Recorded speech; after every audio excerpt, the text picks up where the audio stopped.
Muy buenas a todos, soy Oliver y hoy os traigo 20 pruebas de que la Tierra no se mueve. 1. Según la teoría heliocéntrica, la Tierra gira sobre su eje a 1600 km por hora, a la vez que orbita alrededor del Sol a 107.000 km por hora. A su vez, el Sol y el resto del sistema solar en teoría orbitan a 792.000 km por hora alrededor de la Vía Láctea, la cual se mueve alrededor de un sistema de millones de galaxias a 965.000 km por hora. Además, este sistema de millones de galaxias se mueve a 2.160.000 km por hora por el universo. Sin embargo, nadie ha sentido, oído o visto jamás ninguno de estos movimientos. La típica respuesta a la falta de observación de todos estos supuestos movimientos es que no los notamos, igual que no notamos los movimientos cuando viajamos dentro de un coche o de un avión. Sin embargo, esta comparación no sirve, ya que el coche y el avión son sistemas cerrados con puertas, ventanas y techo. Si quitamos todos estos elementos del vehículo en cuestión, no solo vamos a notar el movimiento, sino que muy probablemente salgamos volando. 2.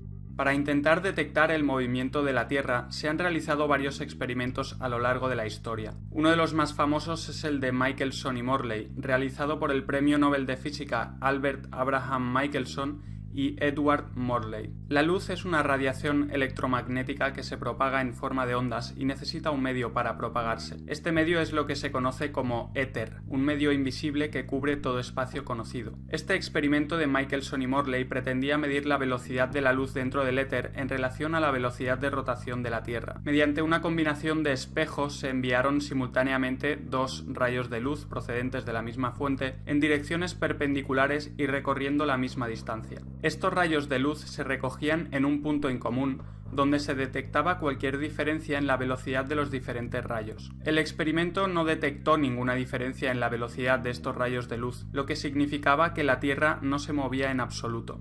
3. El resultado del experimento de Michelson y Morley presentaba un problema tan grave para la teoría heliocéntrica que justo después apareció casualmente Einstein con su teoría de la relatividad, en la cual convenientemente descartaba la existencia del éter. Einstein explicó de la siguiente manera su teoría de la relatividad en la Universidad de Princeton. Lo que queremos decir por la relatividad es perfectamente evidente para todos. Si pensamos en un carro moviéndose por la calle, sabemos que podemos pensar en el carro en reposo y la calle en movimiento, o en el carro en movimiento y la calle en reposo. Esta es una de las ideas especiales involucradas en el principio de la relatividad. Al respecto, Gerard Higson, en su libro King's the Throne, escribió: «Esta explicación de Einstein hubiera sido admirable si formara parte de un libro de comedia, pero cuando el profesor Einstein la dice en la Universidad de Princeton, se espera de nosotros que no nos riamos. Esa es la única diferencia. La idea de que es la calle la que se mueve mientras el carro está en reposo, solo podría creérmela si elimino toda la experiencia que he adquirido a lo largo de mi vida y no fuera capaz de usar mis sentidos, es decir, si estuviera bajo un estado de locura. Este autoengaño no es razonamiento, sino la negación del razonamiento. Esa explicación de Einstein sirve muy bien para mostrar la clase de ilusión que compone la base de la relatividad. Con todas sus teorías, era evidente que Einstein estaba pensando en su aplicación a la astronomía, y que cuando sugirió que la calle se estaba moviendo mientras el carro estaba en reposo, pretendía que nos imagináramos que, de igual manera, era la Tierra la que se movía y no las estrellas alrededor nuestro. Es como un juicio en el que Einstein defiende a la parte condenada, que sería la astronomía copernicana, contra la acusación de los experimentos como el de Michelson y Morley, la física, los hechos probados, la experiencia, la observación y la razón. 4. Otros experimentos como el de Sagnac, el de Troughton Nobel, el de Rudolf Tomaszek o el de H.C. Hayden obtuvieron un resultado idéntico al de Michelson y Morley. Al respecto, Gerard Higson escribió lo siguiente: «La astronomía moderna no ha aceptado estos resultados y en su lugar sigue predicando el antiguo dogma de Copérnico. Parece que están dispuestos a aceptar las decisiones de los físicos según les convenga, por lo que siguen manteniendo la teoría de que la Tierra se encuentra viajando a grandes velocidades por el espacio, aun cuando la evidencia indica lo contrario». 5. Otro experimento importante que pretendía detectar el movimiento de la Tierra fue el experimento de Airy. Si apuntáramos con un telescopio a una estrella y ni la Tierra ni la estrella se estuvieran moviendo, entonces la luz entraría directamente por el telescopio. En 1729, Bradley descubrió que tenía que inclinar su telescopio hacia adelante ligeramente para poder ver una estrella en el centro de su telescopio. Esto podría deberse a dos cosas: una, el movimiento de la Tierra, o dos, el movimiento de las estrellas. Para descubrir cuál de las dos opciones es la correcta, tenemos que llenar un telescopio de agua para así disminuir la velocidad de la luz que entra en el telescopio. Si es la Tierra la que se mueve, entonces habrá que inclinar todavía más el telescopio para poder ver la luz de la estrella. En 1871, George Biddell Airy, astrónomo y matemático inglés, realizó este experimento poniendo agua en su telescopio. El resultado fue que no tuvo que volver a inclinar el telescopio para ver la luz de la estrella en el centro de su telescopio, por lo que quedaba probado que era la estrella la que se movía y no la Tierra. 6. Tycho Brahe, uno de los astrónomos más grandes de la historia, argumentó que si fuera la Tierra la que se estuviera moviendo, al cabo de 6 meses de órbita recorriendo millones de kilómetros alrededor del Sol, las estrellas y las constelaciones que observamos deberían cambiar completamente. Esto es porque después de 6 meses de órbita elíptica alrededor del Sol, nos encontraríamos mirando hacia el lado opuesto del universo, por lo que tendríamos que observar unas estrellas totalmente diferentes a las que veíamos 6 meses atrás. Sin embargo, en la realidad vemos las mismas constelaciones año tras año de forma constante, sin el más mínimo paralaje estelar. Esto sería imposible si la Tierra estuviera orbitando alrededor del Sol de la manera que nos dicen, pero tiene todo el sentido del mundo si consideramos que son las estrellas las que se mueven en relación a una Tierra estacionaria. 7. Si el modelo heliocéntrico fuera cierto, al cabo de 6 meses de órbita alrededor del Sol, debería ser de noche en la parte de la Tierra donde 6 meses antes era de día. Es decir, que si en diciembre es de día a las 12 del mediodía en un lugar determinado, al cabo de 6 meses de órbita, a las 12 del mediodía en el mismo sitio debería ser de noche, ya que ese lugar de la Tierra estaría ahora mirando hacia el lado opuesto del Sol. No obstante, tal cambio entre día y noche cada 6 meses nunca sucede, por lo que la supuesta órbita de la Tierra alrededor del Sol no puede ser cierta. 8. La supuesta órbita de la Tierra alrededor del Sol se vuelve también altamente improbable, teniendo en cuenta que durante el verano la Tierra se encuentra en su punto más alejado del Sol y durante el invierno en su punto más cercano a él, algo que no tiene ningún tipo de sentido. 9. La estrella polar, Polaris, siempre ha estado situada justo encima del polo norte y jamás ha cambiado su posición. Este hecho refuta por sí solo todas las supuestas rotaciones y órbitas de la Tierra, ya que, de ser ciertas, sería imposible que Polaris mantuviera año tras año la misma posición en el cielo. En un intento desesperado por mantener la teoría heliocéntrica con vida, los expertos modernos dicen que Polaris en realidad sí se mueve, pero lo hace de una forma imperceptible. Dicen que hace millones de años había otra estrella polar diferente, y que dentro de otros tantos millones de años Polaris se habrá movido y habrá otra nueva estrella polar. Ni que decir tiene que no proporciona ni una sola prueba que respalde su alocada teoría. 10. Si la Tierra se moviera a esas velocidades por el espacio, la fotografía nocturna de larga exposición o los llamados star trails no mostrarían nunca a las estrellas realizando círculos perfectos alrededor de Polaris, sino que mostrarían líneas irregulares. Esto es otra prueba de que son las estrellas las que se mueven alrededor de una Tierra estacionaria. 11. El péndulo de Foucault pretende demostrar que la Tierra es una esfera con rotación. Sin embargo, todos los experimentos han mostrado que este péndulo se comporta de manera totalmente aleatoria, a veces incluso presentando movimientos opuestos a los que cabría esperar si existiese la supuesta rotación terrestre. 12. El supuesto efecto Coriolis hace que si disparamos un proyectil en una dirección, el proyectil se desvíe hacia un lado a causa de la rotación de la Tierra. No obstante, los tiradores nunca tienen en cuenta este supuesto efecto a la hora de disparar y aún así aciertan a sus blancos sin problemas. Sean McCrary, instructor del sistema de misiles Sea Sparrow de la Marina de los Estados Unidos, ha revelado en varias entrevistas que el efecto Coriolis provocado por la supuesta rotación de la Tierra no es tenido en cuenta en el uso de los misiles Sparrow. Esto prueba que el efecto Coriolis asociado a la supuesta rotación de la Tierra es inexistente, ya que, si existiera tal efecto y no se tuviera en cuenta, estos misiles o cualquier otro proyectil jamás alcanzarían su objetivo. 13. Se dice que este efecto Coriolis es el que hace que en el hemisferio norte el agua en los lavamanos y retretes gire en una dirección mientras que en el hemisferio sur gire en la dirección opuesta. No obstante, en realidad el agua gira en las dos direcciones tanto en el hemisferio norte como en el hemisferio sur. La dirección de rotación del agua depende únicamente de la forma del retrete o lavamanos y del ángulo de entrada del agua, no del supuesto efecto Coriolis. 14.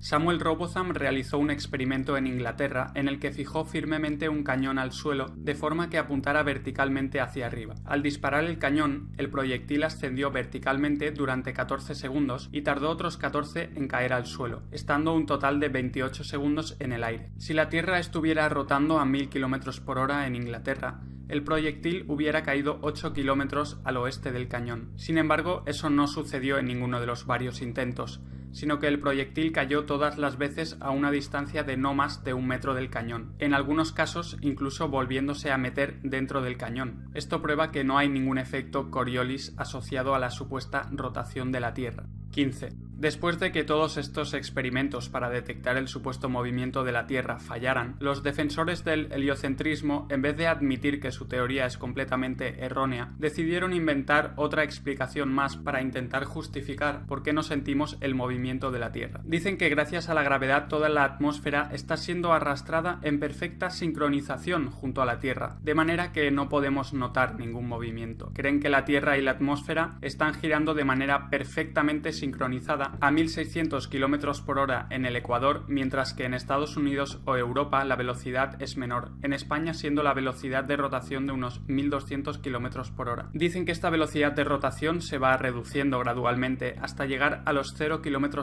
en los polos. Esto quiere decir que la gravedad, en teoría, hace que la atmósfera se adapte mágicamente a la rotación de la Tierra, yendo desde los 1600 km/h en el Ecuador a los 0 km/h en los polos. Como era de esperar, no obstante, no aportan ni una sola prueba para demostrar la existencia de este fantasioso fenómeno. Si fuera cierto que la atmósfera estuviera rotando junto a la Tierra, una bala de cañón disparada en la dirección de la rotación terrestre debería caer bastante más lejos que una bala disparada en la dirección contraria a la rotación. No obstante, en la realidad la bala recorrerá la misma distancia independientemente de la dirección en que se dispare. William Carpenter, en su libro 100 Proofs the Earth is not a Globe, escribió: "Es evidente que si se dispara un proyectil desde un cuerpo en movimiento en la dirección opuesta a este movimiento, recorrerá menos distancia que si se dispara el proyectil en la dirección en la que el cuerpo se está moviendo. Si la Tierra se estuviera moviendo a razón de 19 millas por segundo de oeste a este, la diferencia sería muy notoria si el proyectil se disparara en la dirección opuesta. Pero como en la realidad no hay la más mínima diferencia, sea cual sea la dirección en la que se dispare el proyectil,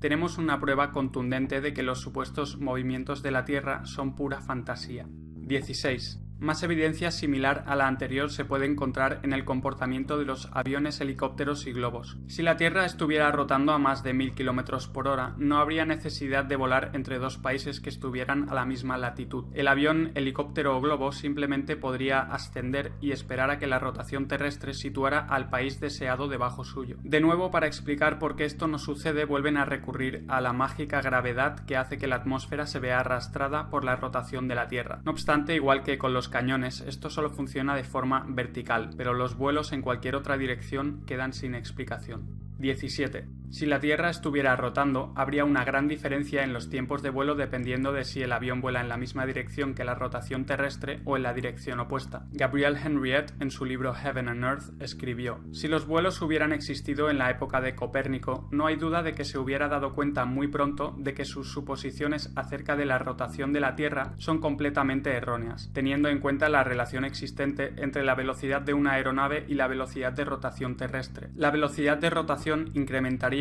o disminuiría la distancia recorrida por la aeronave dependiendo de si volara a favor o en contra de la rotación terrestre. Por tanto, si la Tierra supuestamente está rotando a 1600 km/h en el Ecuador y un avión vuela en esa misma dirección a tan solo 800 km/h, es obvio que su destinación se encontrará más lejos cada minuto. Por otro lado, si el vuelo se realizara en la dirección opuesta a la rotación, se recorrería una distancia de 2400 km en una hora, ya que la velocidad de la rotación se añadiría convergiría a la del avión. De la misma manera, un avión volando en la dirección de la rotación a 1600 km por hora no recorrería ninguna distancia en absoluto. Se quedaría suspendido en el aire sobre el lugar en que despegó, ya que ambas velocidades serían iguales. La realidad, no obstante, es que los tiempos de vuelo y las distancias recorridas son las mismas independientemente de en qué dirección vuelen, probando que la supuesta rotación de la Tierra es inexistente. 18. Si la atmósfera terrestre estuviera rotando, eso quiere decir que a medida que se sube en altura,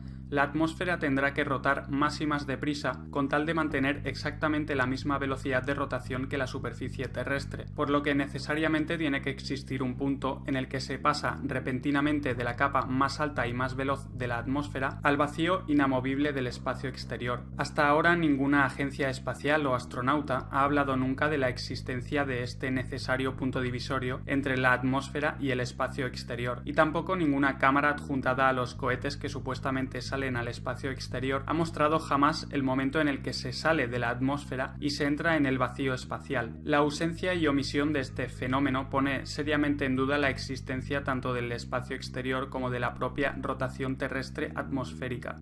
19. La imposibilidad de la rotación atmosférica y terrestre también puede ser probada observando el comportamiento de las nubes. A menudo se ven varias capas de nubes moviéndose en diferentes direcciones y a distintas velocidades entre sí, además de nubes viajando en la dirección opuesta a la supuesta rotación terrestre.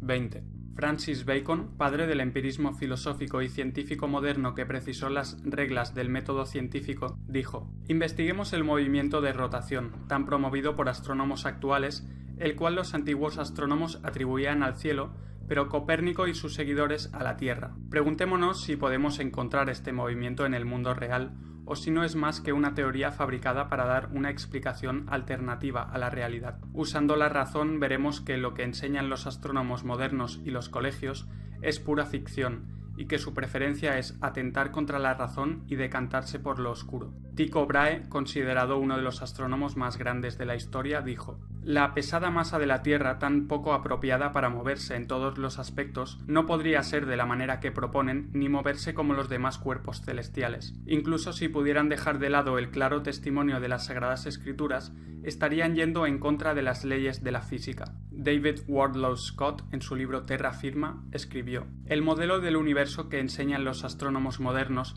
se basa puramente en una teoría para la que no pueden proporcionar ni una sola prueba. Se han visto envueltos en una conspiración de silencio, declinando cualquier objeción que se pueda hacer a su teoría. ¿Qué derecho tienen los astrónomos modernos de presentar estas teorías como hechos cuando los propios autores de estas teorías las presentaron solamente como posibilidades? ¿Qué contrarias son todas estas rotaciones y órbitas a lo que dicen las Sagradas Escrituras, que la Tierra jamás podrá moverse? Salmos 104:5. ¿Qué confianza podemos tener en aquellos que deliberadamente niegan la evidencia directa que les proporcionan sus propios sentidos al hablar de aparentes rotaciones de la Tierra para las que no pueden proporcionar ningún tipo de prueba? Lady Blunt, en su libro The Romance of Science, escribió: «Esperan que creamos que la Tierra y los océanos juntos forman un globo volador, pero no pueden producir ni una sola prueba o evidencia para esta disparatada idea». A pesar de que la teoría de la Tierra esférica giratoria fuera propuesta inicialmente por sus fundadores como una mera suposición, ahora es presentada como una verdad incuestionable. El doctor Robert Woodhouse, catedrático de astronomía en la Universidad de Cambridge, escribió lo siguiente en el Earth Review: «Los defensores de la Tierra estacionaria posicionada en el centro del universo pueden explicar los fenómenos celestiales con la misma exactitud que nosotros, y adicionalmente tienen la evidencia que les brinda sus propios sentidos, las pruebas y las Sagradas Escrituras, cosa que nosotros no tenemos. No es sorprendente, por tanto, que mantengan la superioridad de su modelo. Por muy perfecta que parezca nuestra teoría, y por muy satisfactoria que parezca la hipótesis newtoniana a la hora de explicar los fenómenos celestiales, no nos queda más remedio que admitir que si nuestras premisas y pruebas fueran cuestionadas, la astronomía moderna no podría ofrecer ni una sola prueba de su validez». Marshall Hall, en su libro A Small Young Universe After All,